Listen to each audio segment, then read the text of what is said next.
Buenas tardes, que Dios los bendiga a todos. Como siempre, compartiremos una porción de la palabra, continuando el tema que venimos hablando en las últimas tres predicaciones sobre el libro de Romanos, el, el desarrollo, el crecimiento de, de la vida cristiana en el Espíritu. Y hoy vamos a estar en el libro de Romanos, en el capítulo 8. Y voy a tomar como base, como versículo base para la exposición que quiero hacer hoy, el versículo, el versículo 1 del libro de Romanos, capítulo 8. Versículo 1. Ahora pues, ninguna condenación hay para los que están en Cristo Jesús, los que no andan conforme a la carne, sino conforme al Espíritu. El apóstol Pablo, en el capítulo 5 de Romanos, que lo comentamos, muestra la justificación por la fe en Jesucristo. En el capítulo 6, que también lo vimos, enseña que la vida cristiana tiene que estar basada en los principios espirituales de la muerte y resurrección de Jesús. Y ahora aquí, en el capítulo 8, que es lo que vamos a comentar hoy, se muestra el resultado de este proceso espiritual, que es la unión con Cristo y la adquisición del Espíritu Santo. Este primer versículo del capítulo 8 de Romanos se conoce teológicamente como la nueva posición del creyente en Cristo Jesús. El concepto que Pablo quiere demostrar aquí es que los cristianos estamos libres de la condenación del pecado de Adán porque hemos sido unidos a la santidad de Jesucristo.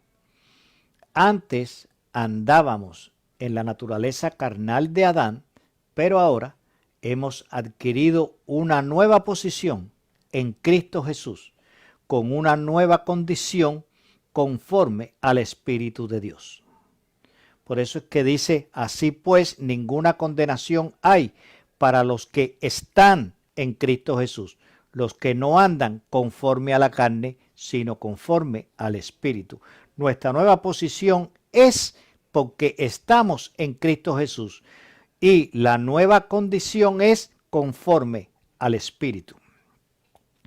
Y el resultado de esto es que ahora quiere decir, a partir del momento en que aceptamos a Jesús como Señor y Salvador de nuestras vidas por la fe en la muerte y resurrección de Jesucristo, no hay más condenación sobre nosotros y por tanto recibimos como recompensa y confirmación para que habite en nosotros el Espíritu Santo,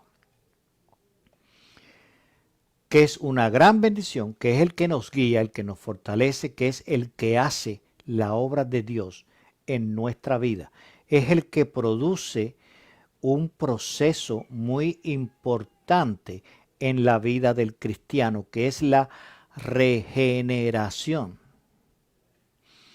La persona sin Cristo está degenerada porque su condición original ha sido destruida por el pecado.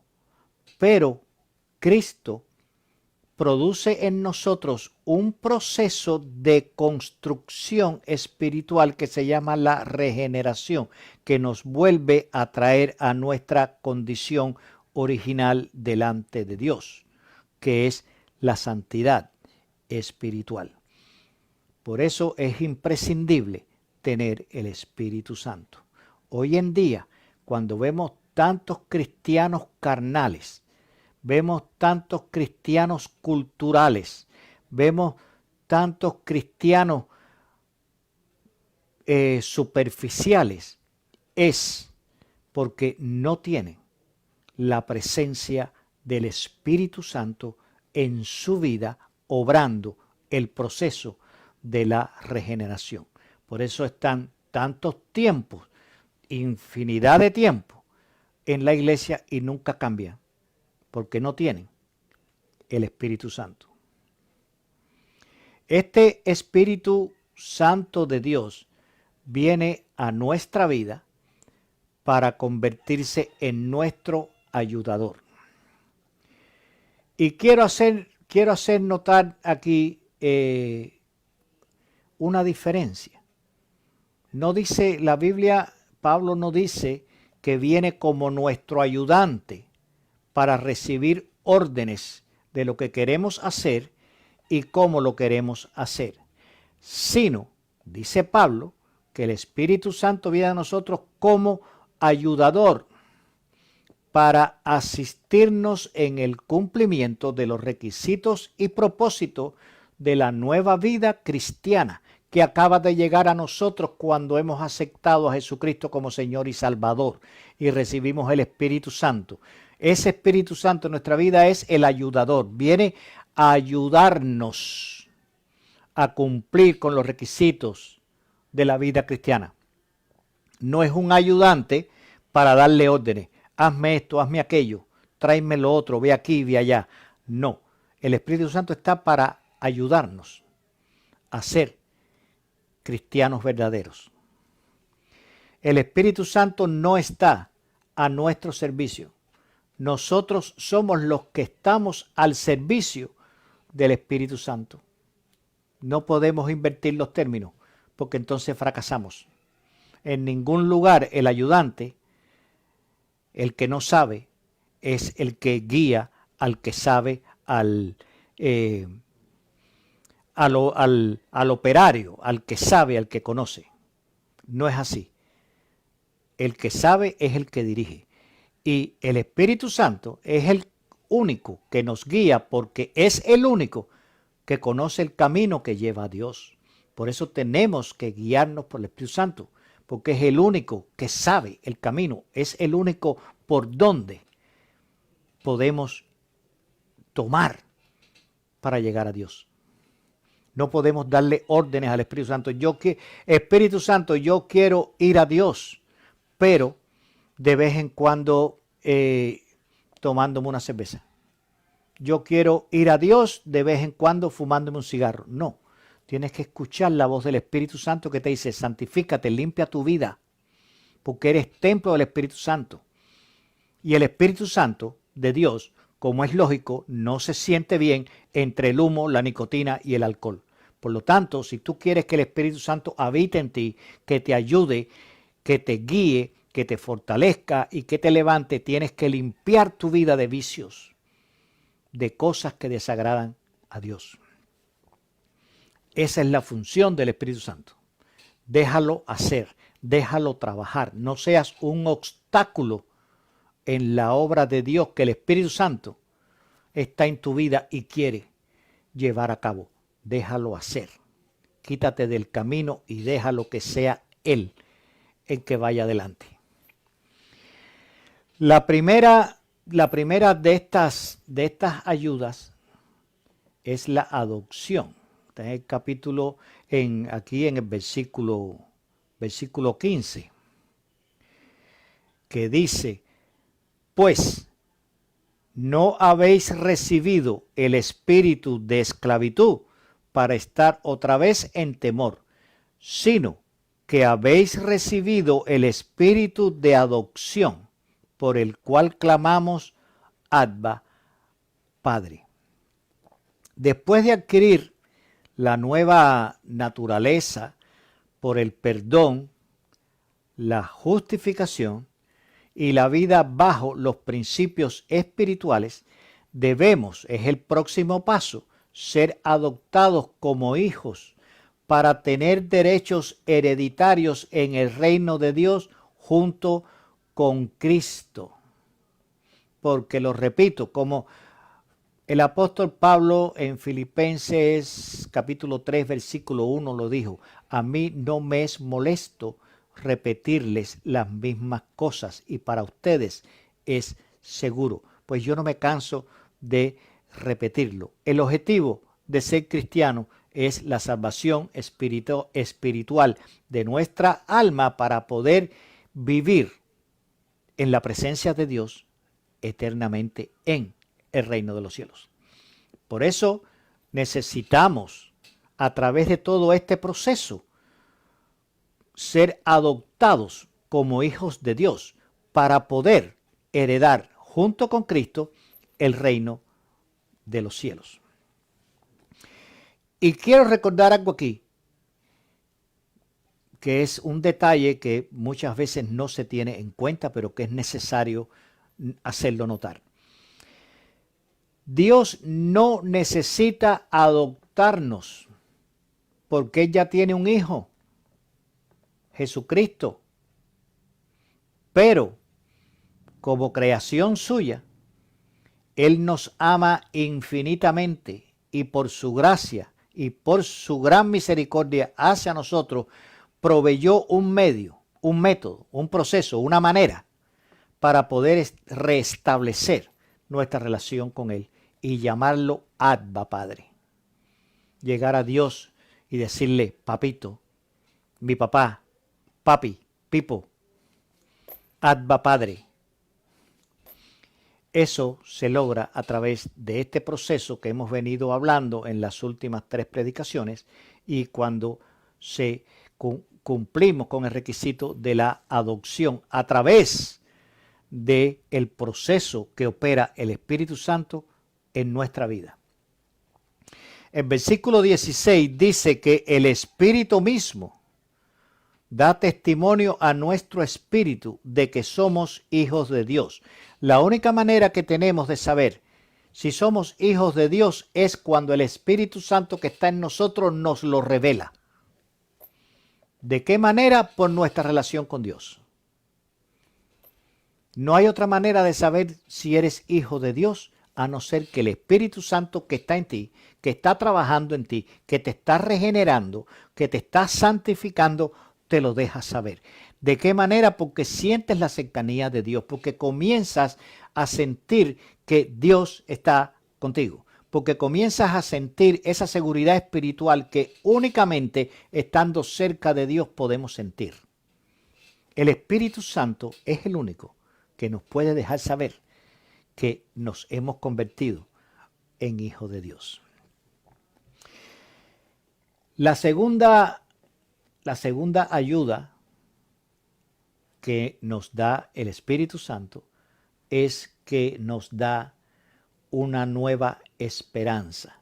En Romanos 8:19 dice: porque el anhelo ardiente de la creación es el aguardar la manifestación de los hijos de Dios.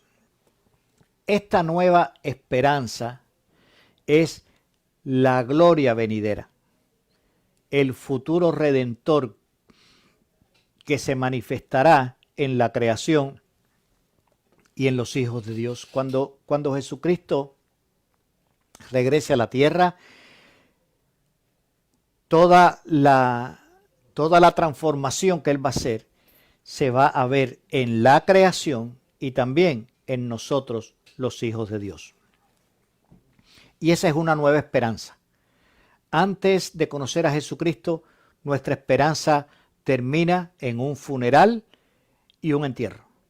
Pero con Jesucristo, nuestra esperanza está en una transformación gloriosa que nos colocará en la gloria de Dios a vivir en su presencia.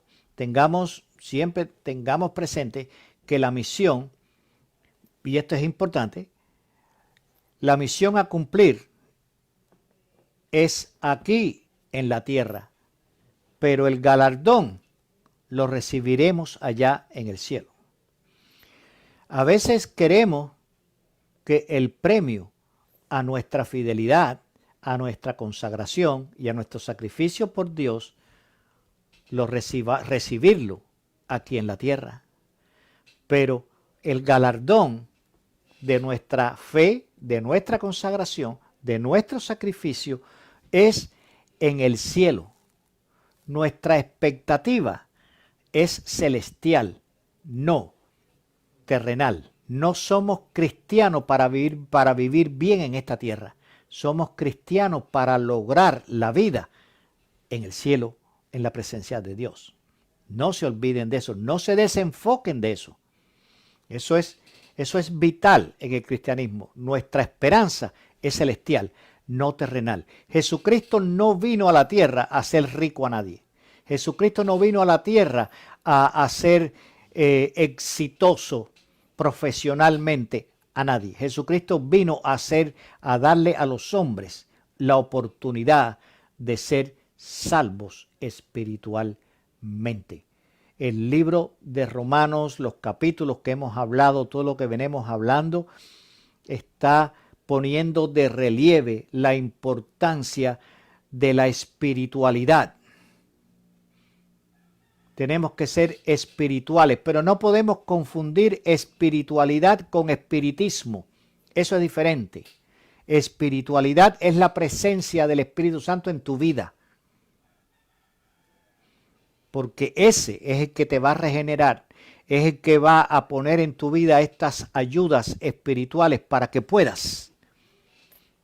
podamos estar en el cielo con Dios. La tercera ayuda es un nuevo ayudador que tenemos en la oración. En Romanos capítulo 8, versículo 26. Que dice, y de igual manera el Espíritu nos ayuda en nuestra debilidad, pues ¿qué hemos de pedir como conviene? No lo sabemos, pero el Espíritu mismo intercede por nosotros con gemidos indecibles. El método fundamental que Dios ha establecido para hablar con nosotros es a través de su palabra en la Biblia. Pero el método que Dios ha establecido para que nosotros hablemos con Él es la oración. Dios puede hablar. Yo no niego ni estoy en contra de que Dios pueda hablar de alguna otra manera, aparte de la Biblia. Pero su manera fundamental de hablarnos, de comunicarse con nosotros, de instruirnos a nosotros, es a través de su palabra escrita, la Biblia. Esa es la manera 90% segura de que Dios te va a hablar. Puede que alguien, por un propósito de Dios, en una situación específica, reciba una revelación de Dios para comunicar algo específico. Pero eso son excepciones, no es la regla. La regla de la comunicación de Dios con el hombre es a través de la Biblia. Y el método para nosotros hablar con Dios es orándole a Dios. Orar es una actividad. Fíjense, orar es una actividad, es algo que hacemos, es algo activo. La oración no es nada pasivo, es algo activo que requiere una actitud. Hay que orar activamente con una actitud adecuada. La actitud en la oración es una actitud que empieza con humildad, pero tenemos que ser positivos, tenemos que ser objetivos y tenemos sobre todo que entender que nuestra actitud en la oración tiene que ser de fe. Hay que orar con humildad, hay que orar con positividad y con fe. una actitud adecuada a la actividad espiritual que requiere la oración para poder lograr un resultado. No podemos orar como si, bueno, lo que pase, cualquier cosa está bien. No, tenemos que orar con una actividad basada en una actitud que produzca un resultado. La oración es algo poderoso, no es algo débil, cansado, caído, destruido, es algo poderoso. Estás buscando algo. Cuando oramos buscamos algo a través de esa actividad delante de Dios, con esa actitud delante de Dios, para lograr un resultado de parte de Dios. Y lo que sucede es que muchas veces, como les estaba comentando, nuestra debilidad personal y espiritual, en nuestra debilidad personal, no sabemos sobre qué, ni cómo, ni para qué orar. Y ahí es donde, cuando estamos en esa situación, ¿qué digo? ¿Para qué? ¿Con qué? ¿Para buscar qué? ¿Para lograr qué? Cuando estamos así, estamos perdidos, no tenemos una guía, no tenemos un enfoque específico en cómo dirigirnos a Dios. Entra el Espíritu Santo que viene a nosotros a jugar su papel para guiarnos en la oración, ayudándonos a qué decir, cómo pedir y qué esperar recibir. El Espíritu Santo te ayuda, el Espíritu Santo te guía, el Espíritu Santo te provee la fe, la determinación, la esperanza, la seguridad. En Dios la esperanza no es tal vez va y lo consigo. En Dios la esperanza es sí lo voy a recibir. Porque la fe no es duda, la fe es seguridad. El Espíritu Santo, y quiero subrayar aquí esto, el Espíritu Santo no es el destinatario de la oración, sino el mensajero, el que lleva la oración a Dios en el nombre de Jesús. No se debe orar al Espíritu Santo ni a ninguna otra cosa. Hay que orarle a Dios en el nombre de Jesús para que el Espíritu Santo sea el mensajero que lleve la oración delante de Dios. La cuarta ayuda es el nuevo conocimiento. En el versículo 28, Romanos capítulo 8, versículo 28, donde dice: y sabemos que a los que aman a Dios, todas las cosas les ayudan a bien. Esto es, a los que conforme a su propósito son llamados.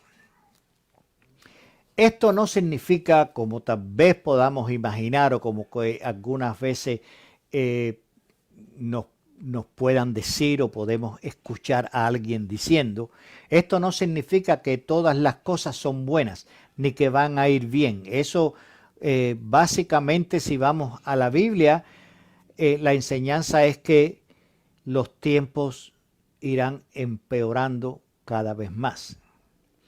Y los que de alguna forma u otra seguimos un poco los acontecimientos políticos, históricos, sociales, vemos que eso es lo que está sucediendo. La sociedad no mejora, la sociedad no se perfecciona, sino todo lo contrario.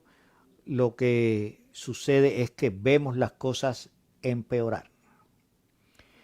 Y bueno, es bíblico. Por eso, cuando dice que todas las cosas, al que ama a Dios, todas las cosas les ayudan a bien, no significa que todo va a estar bien, que todo va a ser una maravilla, que no vas a tener obstáculos, ni que todo en tu vida va a ser una preciosidad color de rosa. No, no significa eso. Lo que significa es que el poder soberano de Dios guiará cada aspecto de la vida y las circunstancias relacionadas con nosotros en manera tal que a pesar de las aflicciones que debamos enfrentar y los resultados finales, al final de todas las aflicciones, de todas las tribulaciones, de todos los conflictos, al final será para nuestro beneficio y para la gloria de Dios.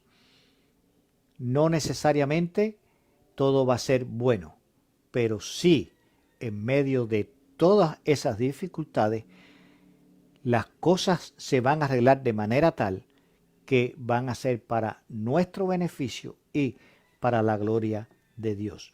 Ahora, un detalle importante es que esta ayuda es para los que aman a Dios. Porque a veces encontramos personas usando este versículo y son personas que sabemos que tienen una conducta delante de Dios un poco dudosa. Por eso,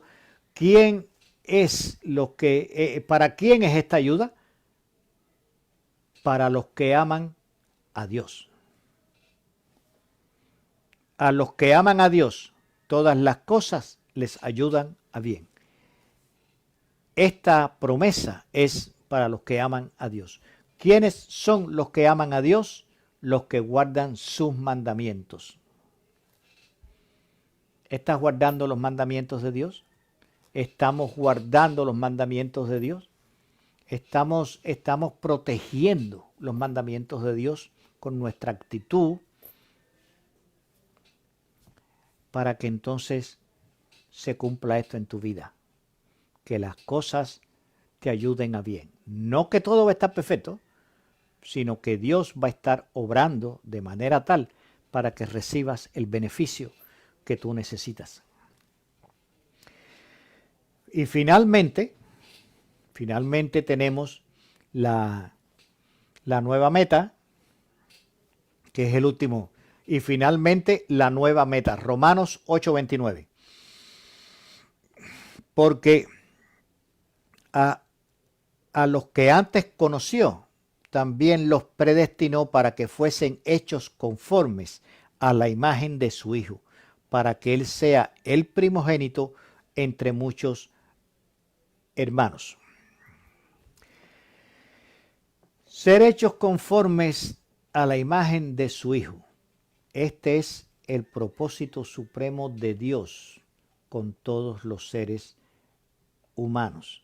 A veces escuchamos decir, Dios tiene un propósito contigo, y allá todo el mundo va a pensar que va a ser un pastor famoso, un televangelista, un misionero internacional, y no es eso. El propósito que tiene Dios con cada ser humano sobre la tierra es que se arrepienta, conozca a su Hijo Jesucristo y que pueda convertirse en la imagen de su Hijo.